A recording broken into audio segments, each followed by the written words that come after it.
Assalamualaikum. Good day, students of Jakarta Islamic School. Today, I will be talking about a couple of different things. One would be, I will be talking about school subjects, and the second thing I will be talking about is asking, giving, and refusing permission.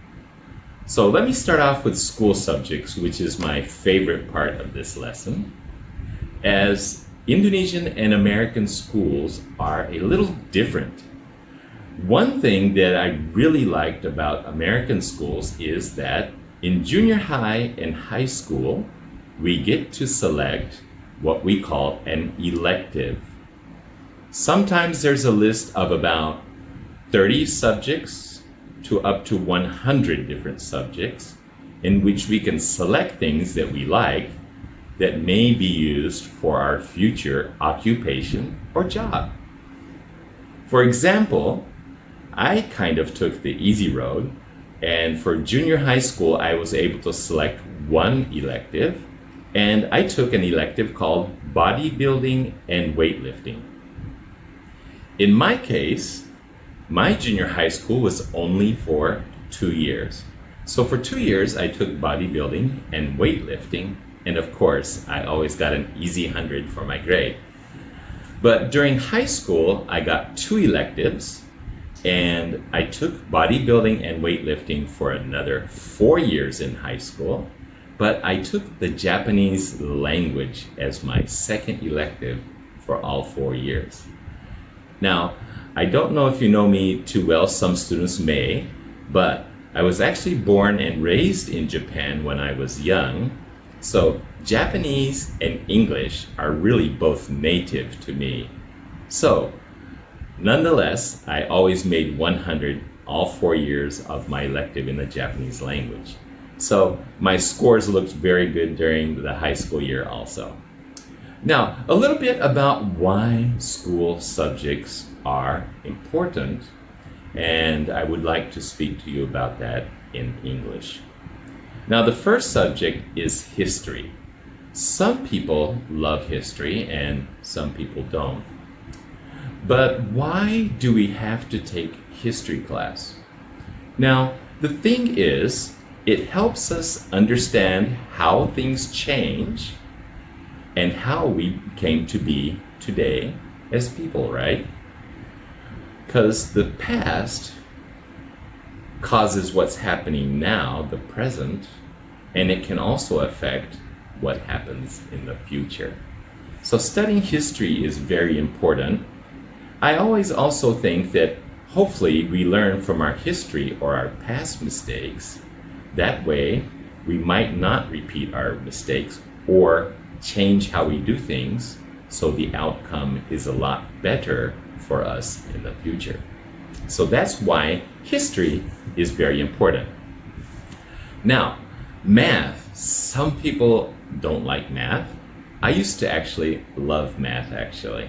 So I had a lot of fun doing math. That was the one other thing that I excelled or was very good at while I was in school. I took mathematics, of course, algebra, geometry, I took trigonometry, math analysis, calculus. I did that all during high school actually because I loved it so much.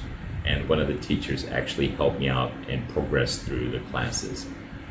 Now, math is not only something that we need to learn just how to figure out to pay for something at the store, right? How much money do you give?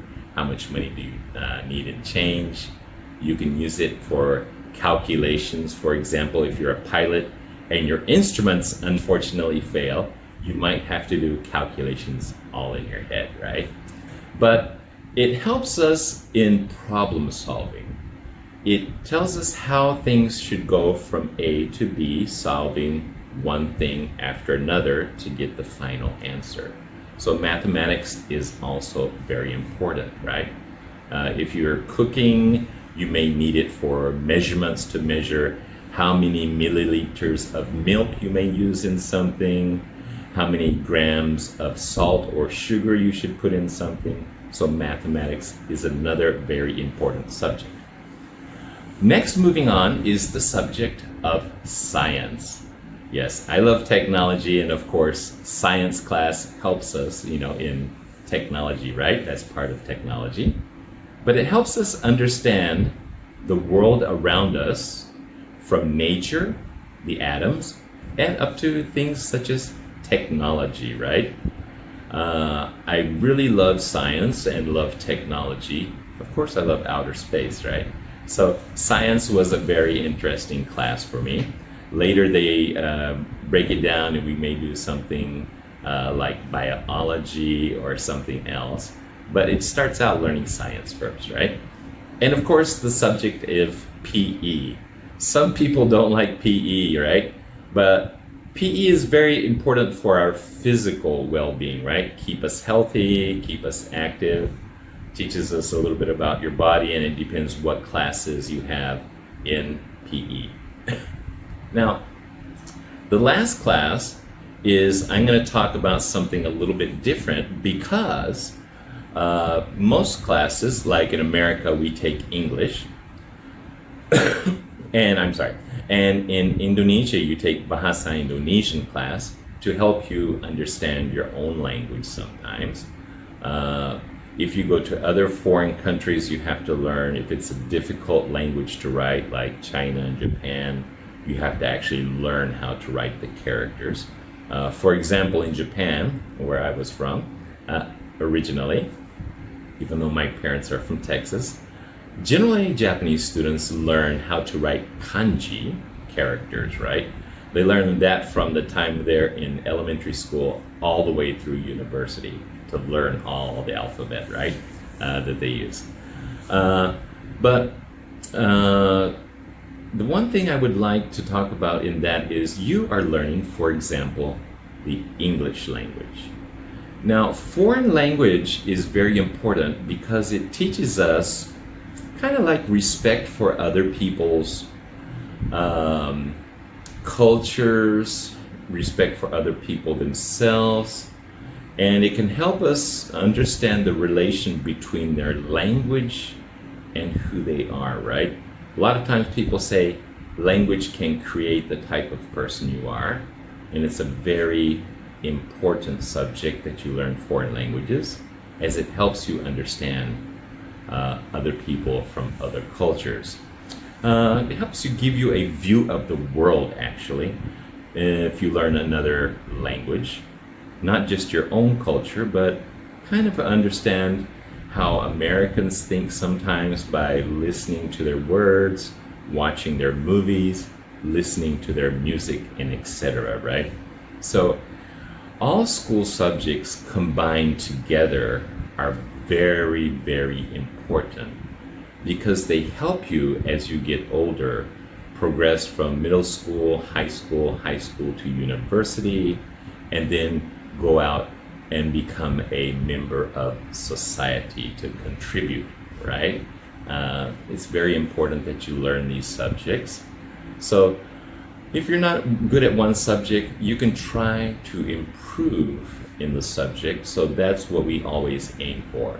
Improvement, never give up, always try, get help from other people. But studying is very important on each subject that you learn in school. Just a little bit about, before I move to my next topic, bodybuilding and weightlifting. I know you don't have elections or elective classes in Indonesia, like I said, but I enjoyed it very much. Oh, excuse me. And sorry, one other thing, the Japanese language, as I said, very easy class for me. I always made 100. One thing that a lot of people don't think about when they're going to school, or the importance of, is actually lunch break. Lunch was my favorite subject at school, and I also liked recess time too. This is how you as a student learn to interact with other people. So I think this is helping in social activity, is what I call it. I learn to be nice, work with other people while I'm having lunch or recess. I learn how to share my basketball with other people so they could play. So I learned friendliness and interaction with other people.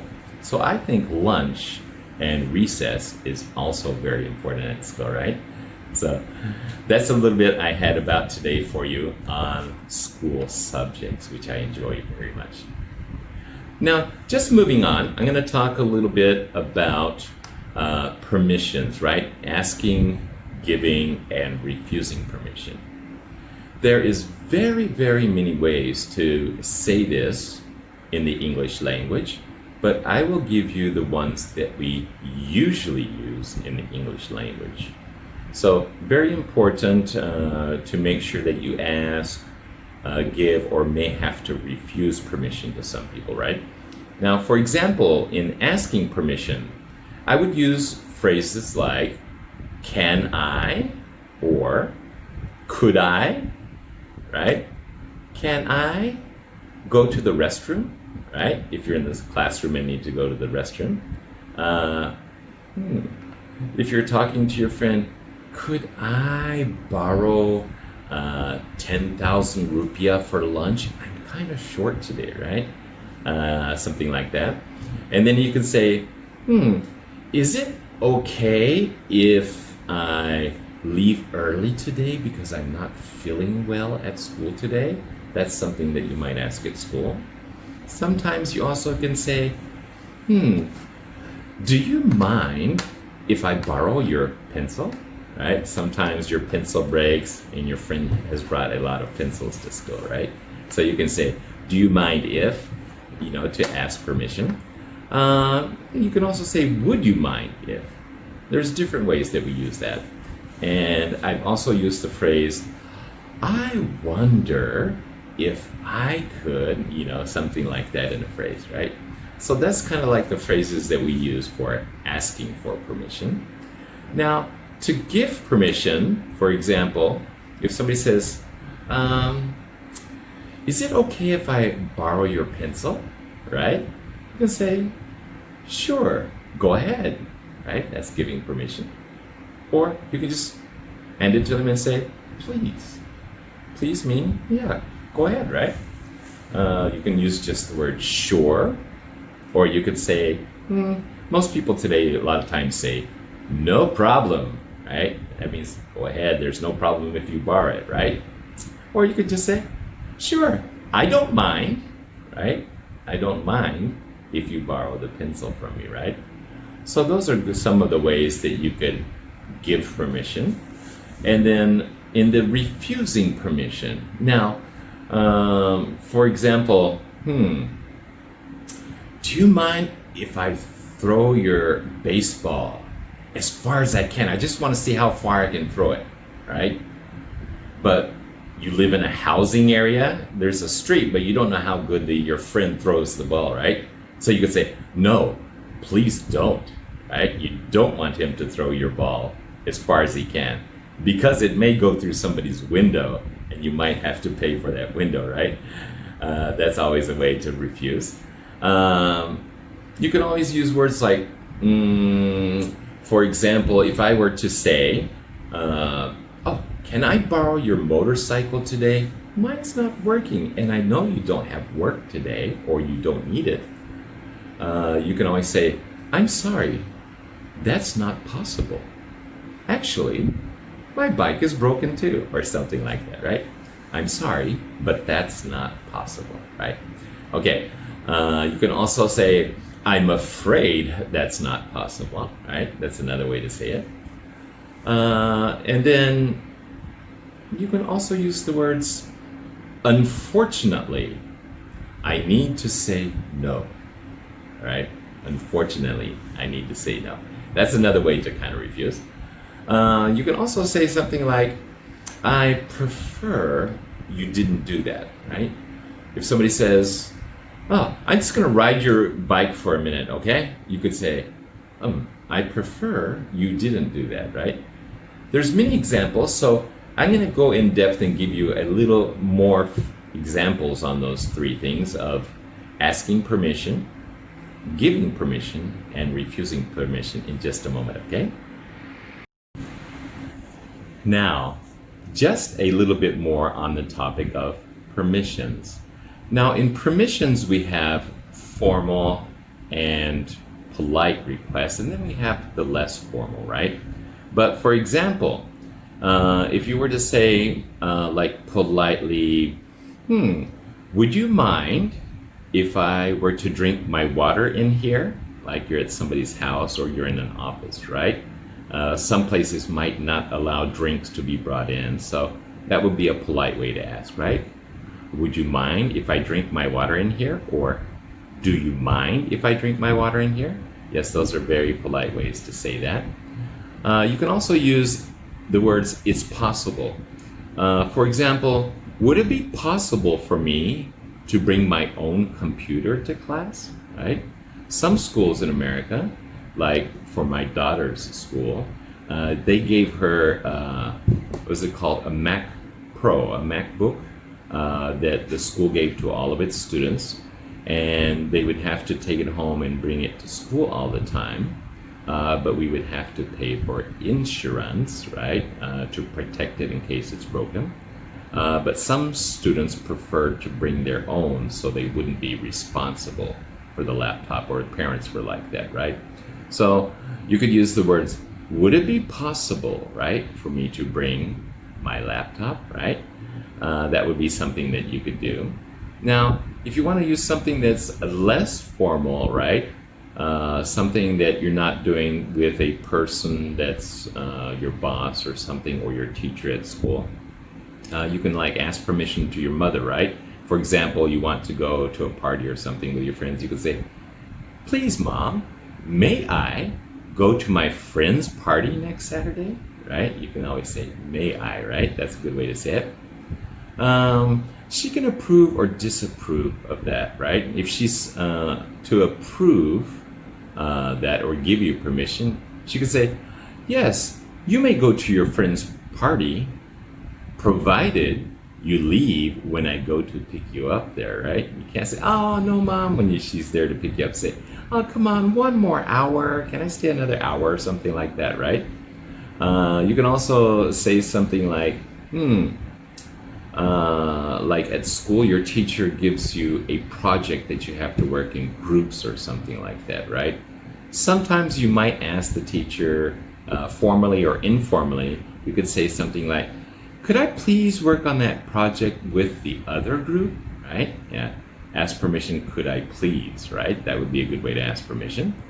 Another thing is like you're meeting your friends at the movie theater, bioscope, I think you call it in Indonesia, right? You could say, is it okay if I meet you at the cinema at 4 p.m., right? You're asking your friend, is that an okay time for them? Kind of asking their permission if that's a good time for them, right?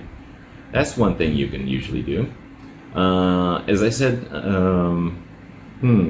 like to deny permission, there's other different ways of saying it. Like I said, you can say, I need to say no. It's completely out of the question, right? Don't even think about it. Sometimes they use the words, don't even think about it. That's kind of like a strong refusal, right? Absolutely not. But saying it slightly more in a polite way, right? The other thing is, I'm afraid not, right? I'm afraid not. I prefer if you didn't when you're refusing the permission, and unfortunately, I must say no. But I hope you kind of try to watch more movies. You can see the types of permissions, like asking for permission, giving permission, refusing permission. If you watch a lot of movies on TV, you'll kind of pick it up naturally. As I said, there is a lot of phrases and a lot of wording that can be used in different types of permissions. So I kind of just gave you the standard that was being used. So please watch movies in English as much as you can. Try not too much to look at the subtitles on the bottom. Many times the translations are incorrect. I know this because I watched American movies in Japan and read the subtitles because I understand the writing there in Japan about 30 to 50% of the translations are not really correct. Same in Indonesia. My wife is Indonesian. She looks at the subtitles. They're not quite correct on how it is done. So try to watch the expression and intonation of the person, and giving permission, asking permission, and refusing permission, it can be changed a little bit by the way the words are actually said. So please work hard, study, as I said, all types of lessons that you learn at school, different school subjects are all very, very important. So thank you and study very hard, and I hope to meet you again in a future video. Thank you again today from the students of Jakarta Islamic School in the high school division. Thank you. Goodbye. See you again.